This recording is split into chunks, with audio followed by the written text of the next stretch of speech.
Welcome to the Supermom is Getting Tired podcast. This show is designed for moms who invest everything into parenting, but get overwhelmed, lost, and resentful. Listen and learn how to unburden yourself, feel calm, full of energy, and in control. I'm your host, Master Certified Life Coach, teacher, and recovering supermom, Torie Henderson.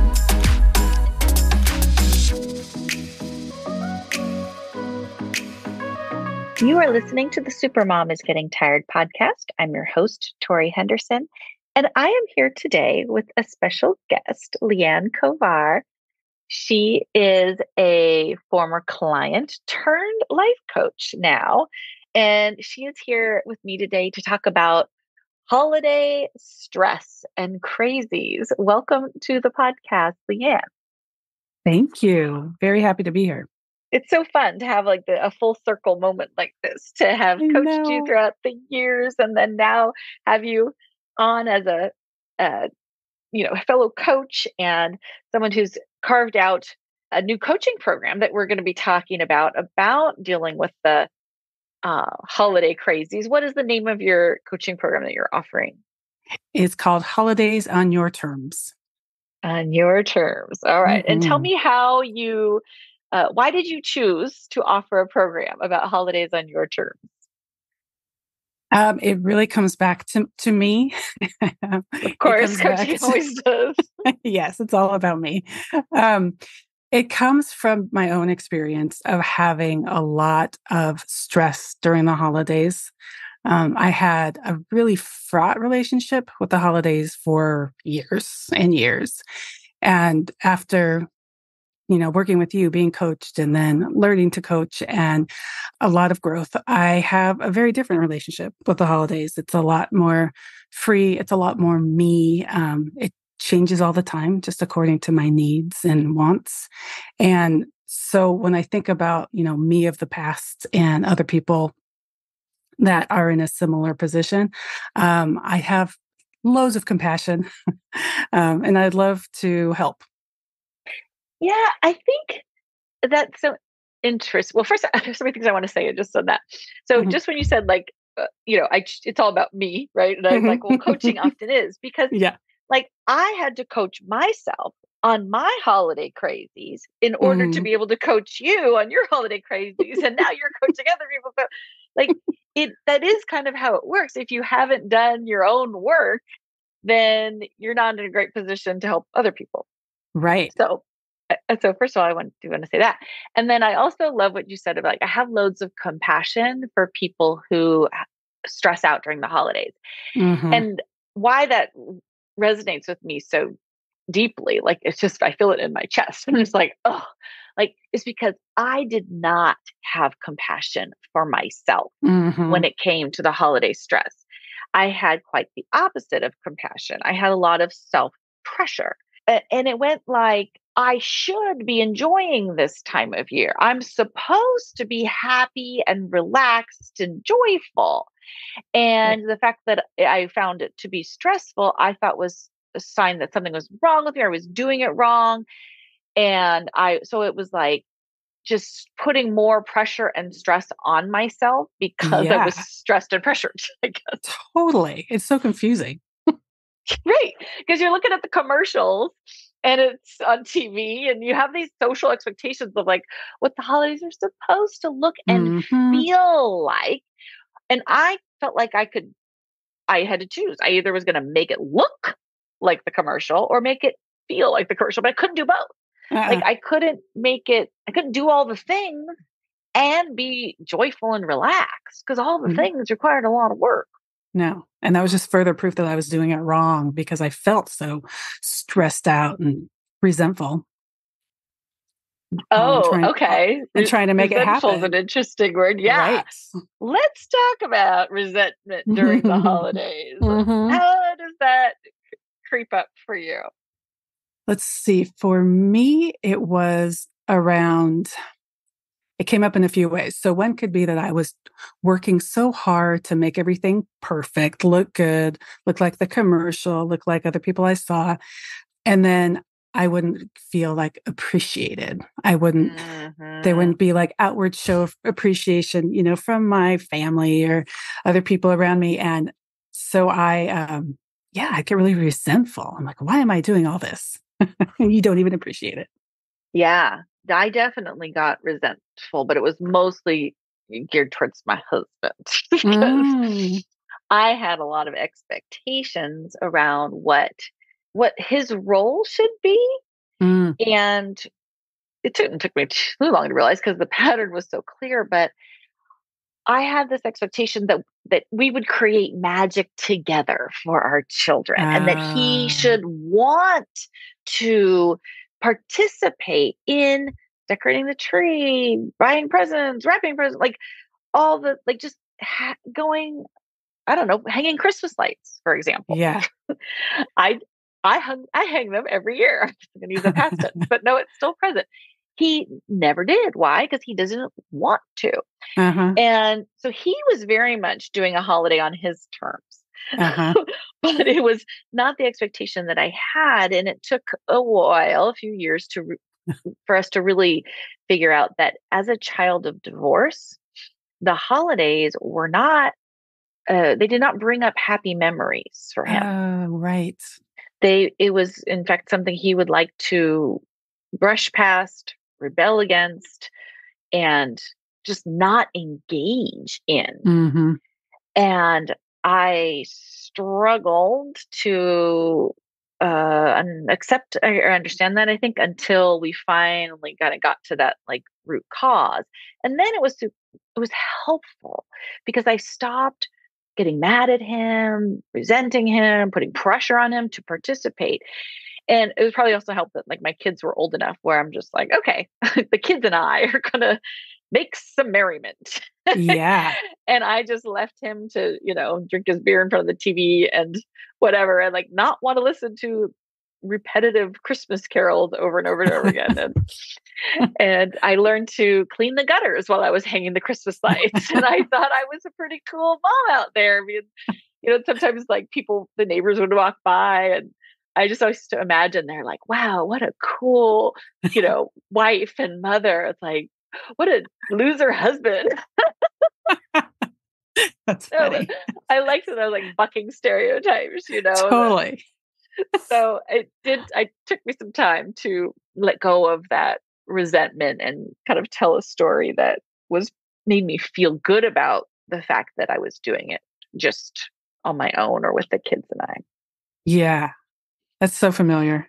It took me years to understand that I was frustrated with my husband about things he was doing, or wasn't doing more likely, except I had never told him that it would be, helpful or desirable for him to do these things. It was just like no communication. Yeah. And Like I was mad about it. Like he has not read the manual of how to have a Right. happy holiday season. Like Yeah. there's this book of how to enjoy the holidays, and it is filled with lots of details. Uh-huh. And yet we moms seem to be the only one that have read this manual. Right. And the men are just don't they just have a lot more permission, and I think some of us can get resentful around the Mm-hmm. gender divide there Yeah. and think that it's wrong. But then you maybe you find out, I certainly found out probably 10 years I'd been married when I found out that not everybody has the same manual I have and on how to have a good Christmas. Uh-huh. And that some people that actually being crazy and stressed at Christmas and Thanksgiving too. I'm lumping both holidays together and Yeah. Hanukkah because in our Mm-hmm. family we celebrate Hanukkah as well Mm-hmm. and New Year's. And, we've got this whole like 6 week time frame, Yeah. It's a month and a half. It's a long time. but that crazy is an option. Did you know that? I did I, not know that. I did not know that. I do now, but it took a lot of work. It did. It felt like it just went hand in hand. And I remember this one day I was out walking my dog. Thank God for dogs that Oh. need to be walked Uh-huh. because otherwise I would never just like go for a walk when I'm stressed out and crazy. But the Mm-hmm. dang dog requires it. And that's always how I clear my head.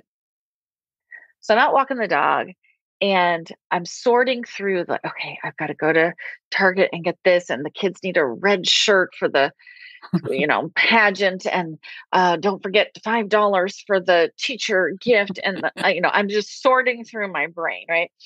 And I run into my neighbor who at that time had 5 kids.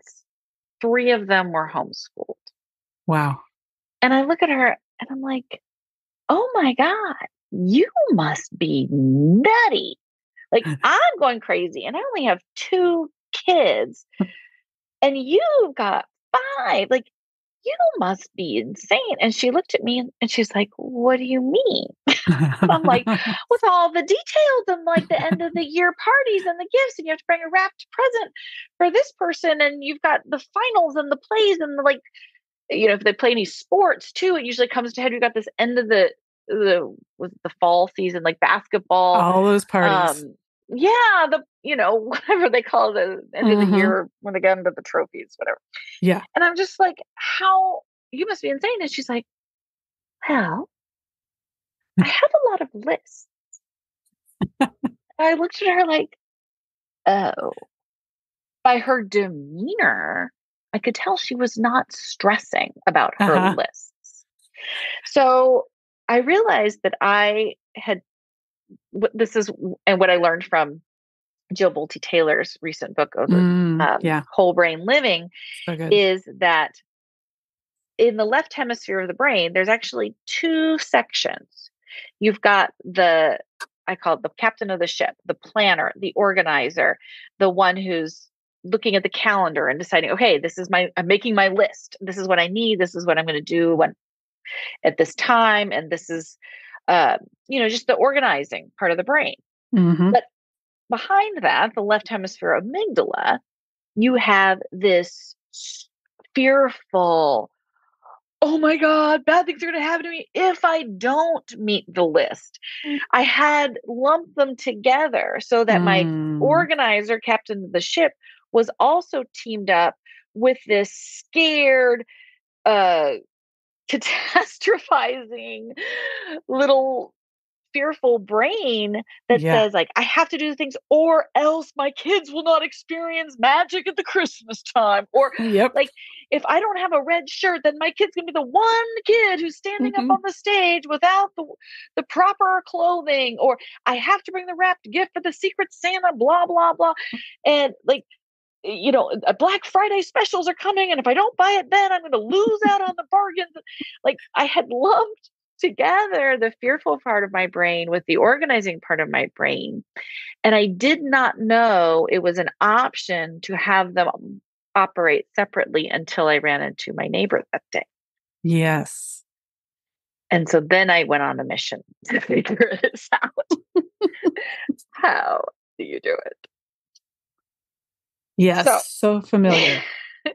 So if we're to put together a holiday recipe on how to have a stressful, crazy holiday season, what would be the first thing in this recipe?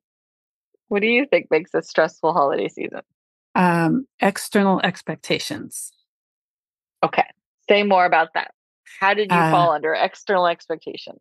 Like, I would, instead of like just getting in tune with what's important for me, I looked outward to determine what I'm supposed to do. And so that was all of the red shirts and the holiday parties and the gifts and the handmaking and the et cetera, all of the things.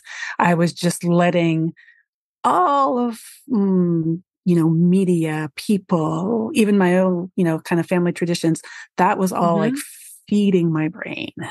And I was just completely listening to that rather than tapping in to be like, well, what, does that even matter to me? Do I really like that? Do my family members like that? I didn't even put it through any of that filter. I just took it as like, oh, this is what I'm supposed to do. This is how I make magical holidays. Yeah, I think we take everything that we experienced growing up that we liked, and we kind of, okay, that's the like minimum. And then you take Pinterest and shopping malls and throw in their expectations and like, okay, well now I'm supposed to do Elf on the Shelf, even though that didn't exist when I was a kid. Right. That's now a thing that everybody else is doing. And oh my God, the creativity that people have around it and the pressure. And then, you know, and what the schools add in and what your partner's expectations might be around the holidays of what he experienced or just like what everybody else is doing. I have to read on this this external expectations. So yesterday I was at the grocery store and they have their like holiday seasonal stuff. And I took a picture of this. It says, it's this cute little decorated sign. You know how people put like signs up inside their house? Yeah. It says fall checklist. Visit a pumpkin patch, roast s'mores over a fire, take a hayride, go through a corn maze, make pumpkin pie, drink apple cider, jump in a leaf pile. Okay. I would have tried to do all of those. Exactly. The recipe for it how to have so a crazy nice. holiday. I mean, it freaking says fall checklist. So I interpret that literally. Yep. Like, here's how to have a wonderful fall. And you have to do all those things. All of them. And get the pictures. I'm sorry, on there, but was not arts and crafts projects with the kids, which I also would have added to that list of that I have all these cute fall arts and crafts and what I'm doing. And like, but the baking and the pumpkin bread and whatever. The list I interpreted as a to-do list. Yeah. Not a menu from which I was to choose the thing that most appealed to me. Totally. It's so different.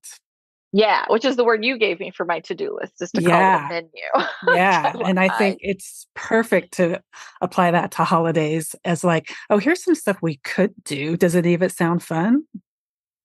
Yes or no? And like, either way's fine. Because I was approaching the holidays like a buffet table. But instead of choosing like one item off the buffet, I was trying to shovel each item of food into my mouth along the whole buffet table of the holidays. So, which to the point, it just made me sick and tired. Yes. Right. Because if you eat too much of the buffet table, that is the result, whether it's in food or in life, you get sick and tired. Yeah. Yeah. And I'd feel sick and tired and be telling myself I shouldn't be feeling sick and tired, even after I tried to eat the whole buffet table, like piling on.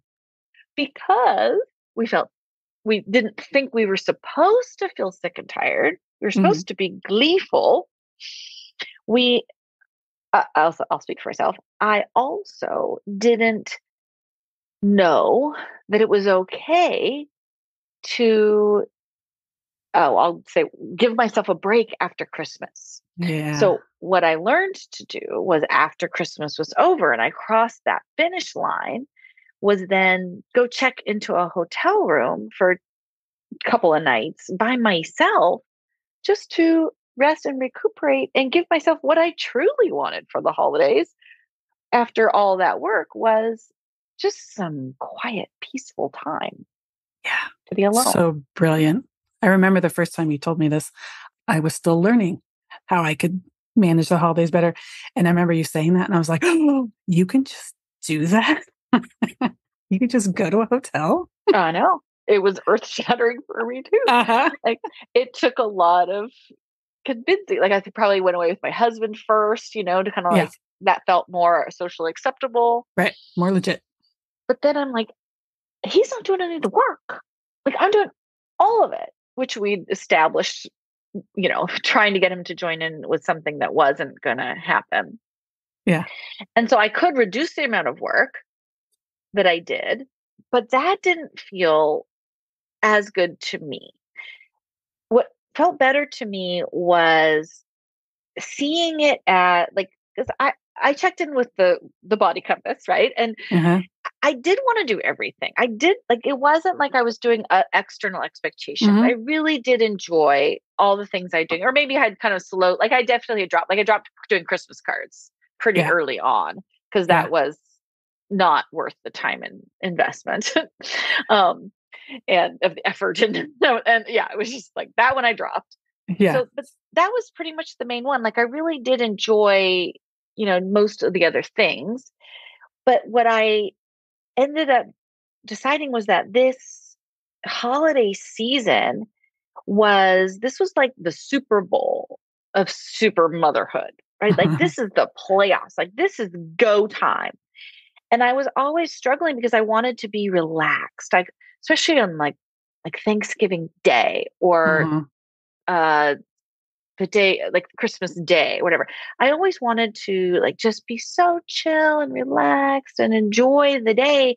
And I never could get there. And so instead, I decided to think of it as like, this is my, my mini, my playoffs, my World Series, whatever you want to call it. Yeah.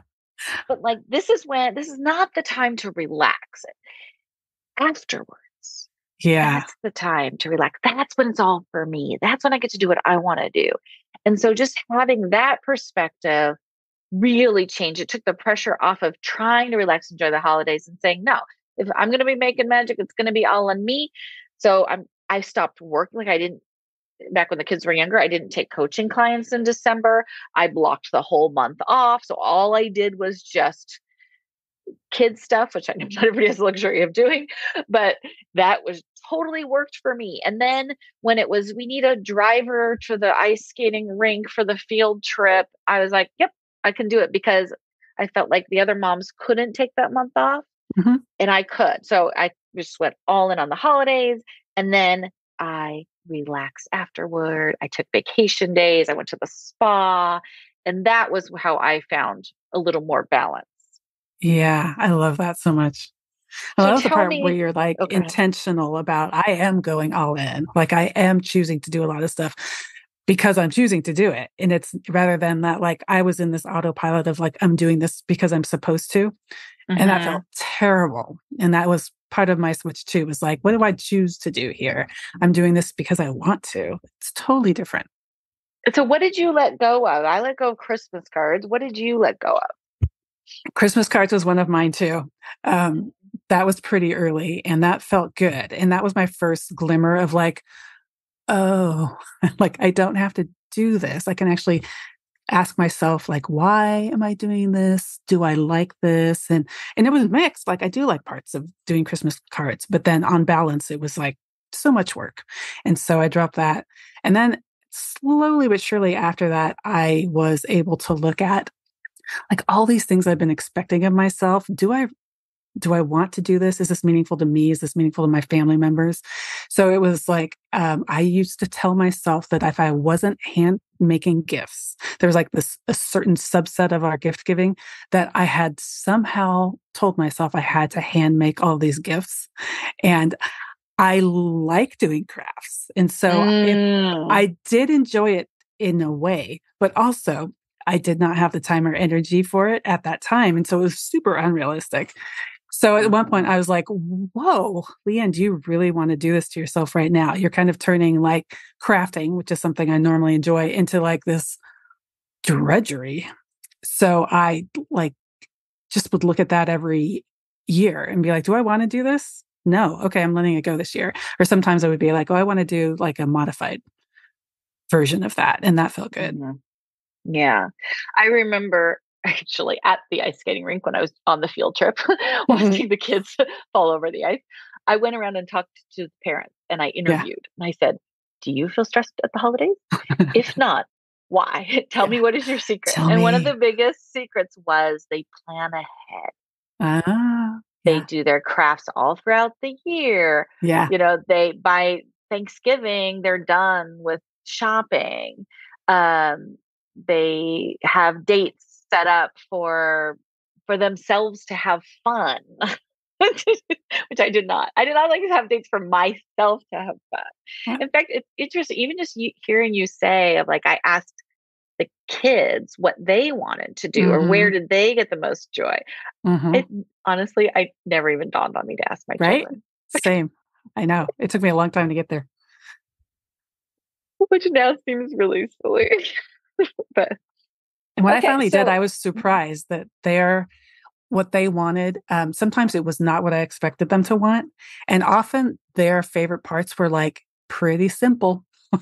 It wasn't these big productions I was trying to do. Interesting. That was very valuable when I finally did ask.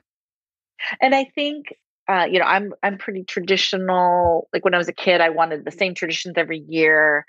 And I got one kid that's very traditional, but the other one wasn't. And so it varies. The kids grow older, and the things that they might not lock in, like we do, into like, this is how it's supposed to go. They might be like, no, I'm going to shake it up this year and do something different. I'm like, or they what? Or they might lock into traditions that look nothing like ours did. Like my kids have a few things that they really love that I'm like, really? That's not what I did. You're not supposed to love that. That's what you love. Yeah. So the recipe for a stressful holiday, we've got trying to meet external expectations. And rather than listening to what you want to do or what's really working for your family, and just trying to kind of like do all the things and seeing it as like a giant just checklist to-do list. I think putting expectations on your family members without telling them. Like you said, with like your husband didn't even know what you were fuming at him for. And, for me, just like letting go that my husband should be the one to do the things I wanted him to do. So like kind of matching expectations with reality is much more helpful. I think scarcity makes it a lot more stressful. You've got this very hard deadline that all these things need to be done by. And so for me, there was a lot of pressure that came in with that deadline. It wasn't, I can send New Year's cards instead, or I don't know about you, but I tend to lose presents. Like I hide them so well that then I can't find where I put them. Yep. And so then I would beat myself up, and it would be Christmas Eve and it would be midnight, and I'm just like looking and I can't find it. And so the self beating that I would give myself made it really scary to buy a gift, not be able to find the gift, and needing it to be there by. It wasn't like, oh well, if I'll find it, maybe I'll find it on the 26th. There was none of that. There was no room for accidents or mistakes or mess ups. It was just perfect. It felt very high stakes. Yes.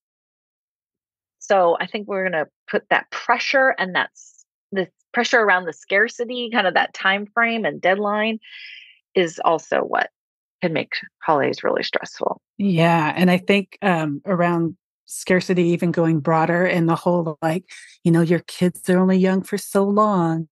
Like you have to make it magic while they're this age. Like that really tapped into scarcity for me too. Like I better get this right because they're going to grow up and I'll never get this again. They'll remember that one time when there was no presents under the tree because mom couldn't find them. Oh my God. Or they didn't have what they wanted. Or I put a lot of pressure on equity. I wanted my kids to have the same number of gifts, to spend the same amount of money on the. Oh my gosh. So much energy have I put into that. Yep. All right. So we got quite a recipe here. So for stress in the holidays. But another one that comes up for a lot of people is like family drama, dealing with family members, in-laws, grandparents, whose house are we going to, hosting, like what time, what foods. Now it's vegan, and then now we're eating meat, but I don't eat, like, let's talk a little bit about how to manage when the holidays, when family drama is one of the bigger stressors. Yeah. I think it's so stressful for so many people. And I think in many different ways. Like for me, a lot of it was around, it again came back to communication, where I tended to work under assumptions around how things should go. And so I would try to make things happen perfectly based again on that manual, but I hadn't really communicated to ask questions like, oh, are we going to do that again? Or to perhaps present different ideas. What if we did that differently? I was just like, I was petrified to ruffle feathers. And so I just didn't even communicate at all. And so give us some examples of things that you've done differently around the holidays to like that when you listen to your own inner compass and you made it more aligned with what you like or your kids like. How have you changed it up? I think gift giving comes up. In the past, I had like unchecked standards around who I would give gifts to and, value and what they should be like. And of course, they had to be perfect. And I was really afraid to question that, like even just question my own expectations around that. And then once I did, to bring it to like these people that, I had traditionally exchanged gifts with and be like, what about doing it differently? What do you guys think about this?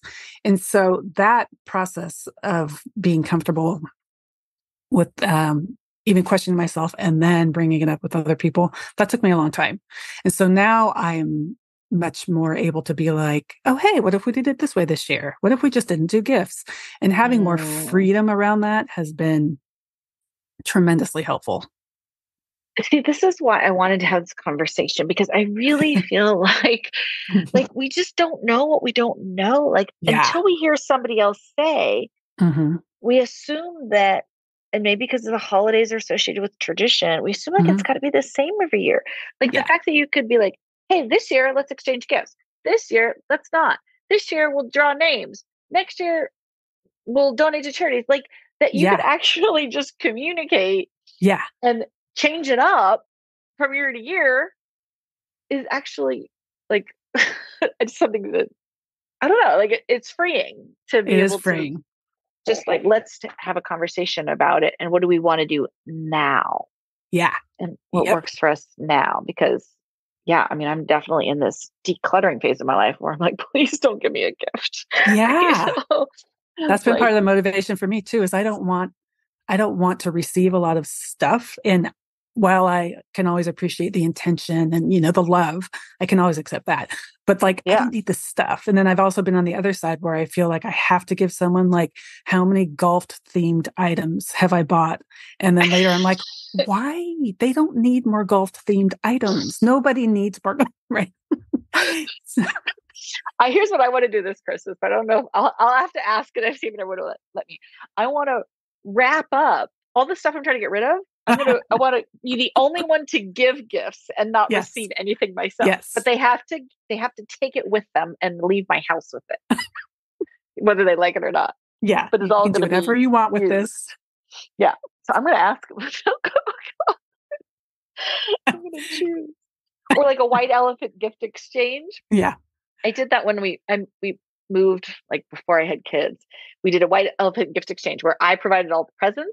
And then everybody had to leave it. It was so fun to like watch other people open my wedding gifts or, gifts like students gave me as a teacher and they had to like, just see their face expressions. It was like, yep, I had to look happy to be receiving that weird shell rainbow lamp from my student, my 9-year-old, whatever. So it was really fun. I love that. I'll do that again. Didn't you go camping one year? Yes, that was quite a departure. And it was coming from a place of, I needed things to be different that year because my dad had just passed away. And he passed away in October and then we had the holidays. And so going into the holidays so soon after that was, of course, just jarring. And I didn't want to try to do the same old thing because I knew it wouldn't feel the same old way. Like I was aware enough to be, to understand that. And so that year I was like, okay, I want to be really intentional about making things a little different. Like maybe it doesn't even have to be a new tradition. It's just like, it's still Christmas. And like, what do we want out of this? And I still wanted to be with my family. I just didn't want it to I didn't want to sit around the tree like we always did, and open gifts and dad's not there. Like I was not ready to face that. And so I think you coached me on this because I had to get my head clear about what I wanted and then kind of get my comfort level up so that I could approach my family with it and say like, hey, you guys, want to try something different this year? And they were open to it and we did it. And it was weird and it was wonderful. And it was sad, it was everything. And which felt totally, totally right for that year, for those holidays. Yeah. Yeah. And then you were also talking about, having your dad pass around this time of year. And that's kind of the following year, like struggling with, just feeling torn, like, should I enjoy? Like, is it okay to feel joy at the holidays Yeah, without my it's dad? so confusing. Yeah. And like, this has been a huge gift of coaching for me is the understanding, acceptance that like so many feelings can exist at the same time. And that's just like part of being human. Where I used to see it as like an on or off. I'm happy or I'm sad, or I'm experiencing the joy and the funny things that happen and the cute things and the gratitude, while also being just so sad that my dad's gone, while also really missing him and being really sad that he's not there. So allowing for the whole experience has been really, really helpful. Yeah. And it sounds like it was really good for you to do all that coaching work Oh, yeah. first so that you Oh, yeah. knew there was options, because that's the Mm-hmm. thing, right? Like if you've always done it the same way and then you don't even realize there's options and you can change things up Yeah. and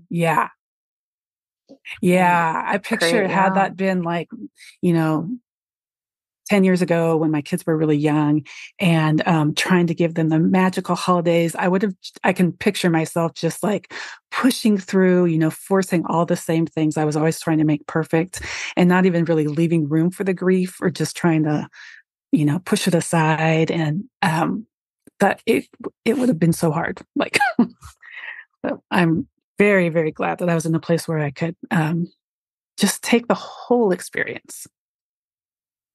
Yeah. So let's talk about your program that you put together. You've had so much experience, right? You figured out what doesn't work. You've learned and modified and adapted and learned to kind of challenge yourself and open up communication and think outside the box and meet your family. So now you've got a program designed to help other people do that. Can you talk a little bit more about what that's going to look like? Yeah, so it's a mini coaching program. So it's 3 sessions, one-on-one coaching, and what we'll do is we'll start with what's what of course is going to be very individualized. So like, what are your main concerns? Kind of what is your relationship like with the holidays, and to understand kind of goals. And then from there, maybe there will need clarity around goals, like looking at it through maybe values, through what brings you joy, like what is important to you about the holidays, which that might be some work that for me, I needed that work 10 years ago. Um, Mm-hmm. and then like looking at things like, if there's a holiday to-do list and then looking at that in a way that really reflects like, what do you want?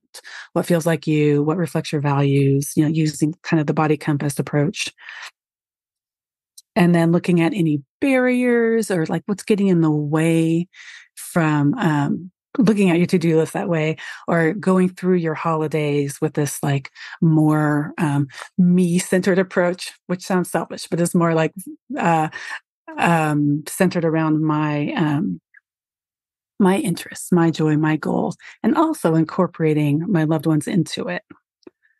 Yeah, well, I think, because like the barriers, I think it's really important to look at like what comes up for you, because you can hear Mm-hmm. it, you can hear us talk about it, you can get ideas, but then when you go to set it in motion, a lot of times barriers come up, right? Like, well, Yeah. what will people think if I decide to Yeah. go camping? How is Right. that going to work logistically? Or won't Mm-hmm. people be cold? Or what if I decide I don't want to give presents anymore? Are they going to feel like I still love them? How can I make sure people know it's it's going to bring up a lot of barriers when you try to change things up. So I think, making Totally. sure you're identifying like what is that? And like for me, I had huge barriers to prioritizing like self-care. Uh-huh. during the holidays. I Yep. felt like it was all about giving, giving, giving, and doing a lot of work. But to carve out time, I mean, it was just to go to yoga one night a week, Yeah. or to book ahead. And I'm going to give a tip. This is my little secret. So those who are listening, this Uh-huh. is top secret stuff.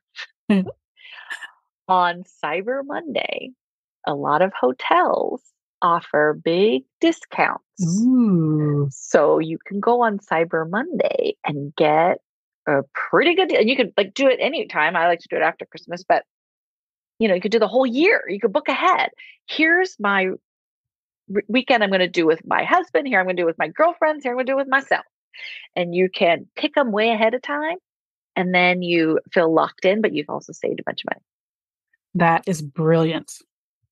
So if you love hotel rooms like I do, because there's just nothing like a change of scenery, in my opinion. Like it is Yeah. just medicine for my soul to get out. Because when you are a mom, your house is your to-do list. Yes. And you wake up in the morning and there it is, slamming you in the face. So it's really nice to get away from that to-do list. And then you can be more like pay attention to your spirit. What do I feel like doing? Mm-hmm. So that's why I love hotel rooms. It's So yeah. Brilliant tip.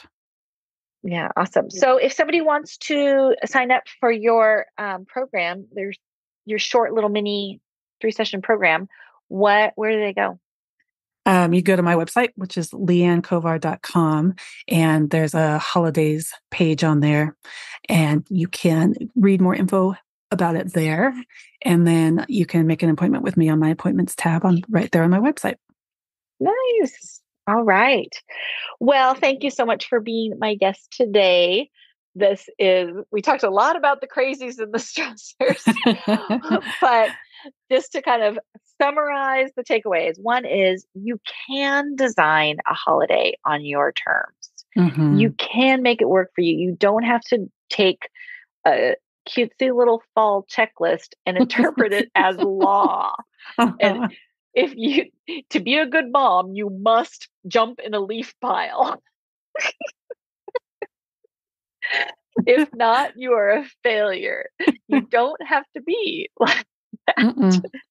You can actually, but you do need to be deliberate. You need to kind of step out of the weeds. Yeah. Talk about it with somebody else. Step above and like think of the holidays as like a menu that you can choose from, not a buffet table from which you have to eat every single item on it. Right?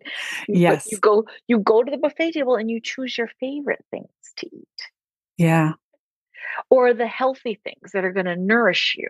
Mm-hmm. And then if you got a little room left over, you can go back for a second round. Right. I've got room for dessert. Yeah. Yes. So, all right. So what else would we want to throw in that? How to create a non-stressful holiday? What are the takeaways?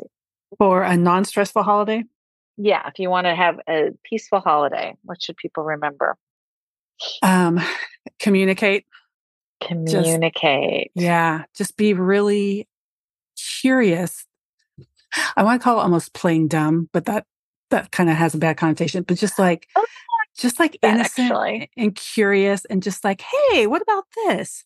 And kind of going in with that, like without expectations, and just kind of exploring. It can make such a difference if you want to explore how things could be new, how you could drop some of the old expectations that aren't serving you, that you don't really like. It's like, hey, what if we did this different? Right. Like pretend like the past was the past.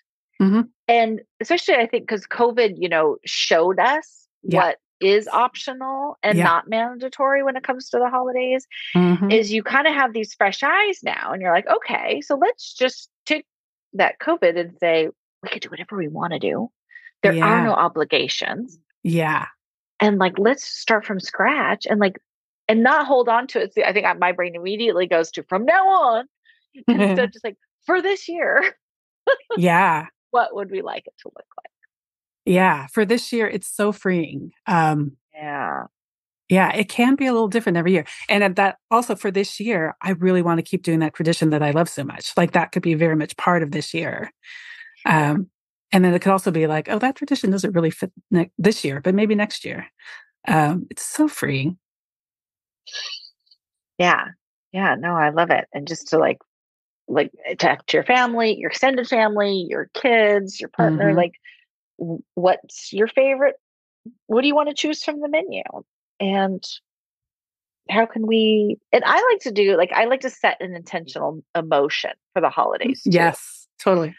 But that's where I realized that trying, like my intention to relax didn't work. Yeah. So that wasn't help, but I can relax in pockets. Like I'm going to take this day off to relax, or I'm going to take, this 3 hours for me to go out with my friends and relax. Mm-hmm. So I could do it in pockets, but, kind of thinking about like, well, how do I want to feel? And is the emotion I want to feel a match for the actual events that I'm creating? Because Yeah. then if you're like, well, I want to feel relaxed, but then I have 50 million things to do, then that's not a match. Right. Yeah. So I'm just making sure that it's set up for like, appreciating the moment, or I want to focus on the sensory pleasures and just kind of creating time for that. I like taking like the word of the year approach. Yeah. Like for New Year's, like you could choose a word of the holidays or something. It might be a couple, because sometimes I do want to relax, but then also I want fun, right? It could be like you want to bring in elements of both. Yeah. And one of the things I'll be doing in my Facebook group, the Supermom is Getting Tired Facebook group, is the Supermom Super Bowl, which is I print up this list where you get points for, like, you get to reward yourself with points. Like you acknowledge all that you're doing. So let's say you, you wrap a gift for the gift exchange and you have it there on time and, the way it's supposed to, and you get like 10 points for that. But if you deliberately choose not to participate, you get like 40 points. So you get double the points when you drop the ball, or like you forget, you get like 50 points. If you lose something, forget something, drop the ball, you actually get more points than actually if you accomplish it. So I love it's it just so a little much game that I needed to play during the holidays, because like you said, like resentment around people not appreciating all the work you're doing. Yeah.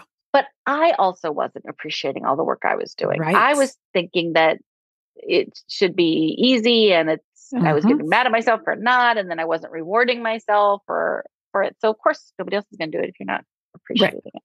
Yeah. So this is a simple, easy way where we kind of give ourselves credit for our amazingness. And I love the that. work that we're doing. All right, everybody, take care. If you want to check out LeAnnKovar.com for this holiday program, I wish you a joyful, peaceful holiday on your terms. And I will, love you and leave you. Thanks so much, LeAnn. Thank you. It's been great. Want a free life coaching session? Go to lifecoachingforparents.com and schedule yours today. And thank you so much for listening. I would love it if you would subscribe and share these podcasts with your friends. If you have a question you'd like me to answer on the air, go to lifecoachingforparents.com/record-my-question, and you can send me a voicemail recording or write me an email, and I'll answer it on the air. Thanks again. Have a great day.